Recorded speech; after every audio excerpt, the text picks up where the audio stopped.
why should we give a monopolistic power to something like Google? We shouldn't have. It was the flaw of the internet. And I think people now are starting to recognize that in lots of ways. Lonnie, I can't remember his last name.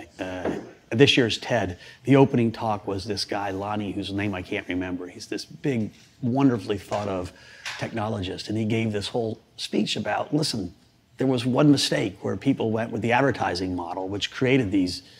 And he was arguing they should go back and change.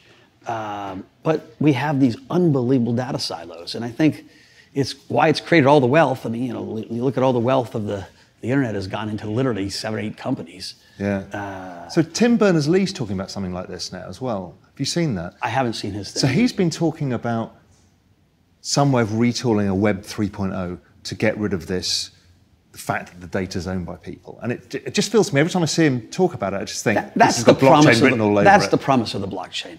And that's literally the future of the blockchain. Most people don't get that. Most people just still think it was a financial thing.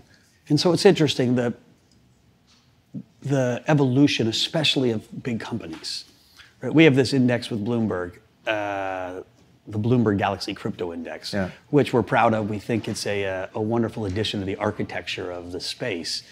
Our young guys and their young guys got all excited, and it kind of moved up the food chain, and it got stalled at the management committee level because older guys think North Korea, Silk Road, money laundering, Bitcoin. And to their credit, with a little encouragement, listen to the young, just listen to the story. And when they listen to the story, it got approved.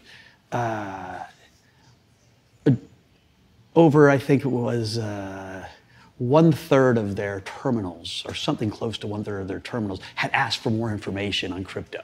So there's this desire for people to understand this thing. And so here's a conservative media company, one of the best in the financial market space, if not the best, that thought about it, debated it, listened to the story, and actually approved it. And I'm seeing that at almost every big company I visit.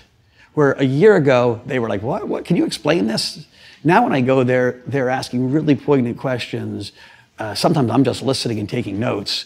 And they're all much closer to implementation of something.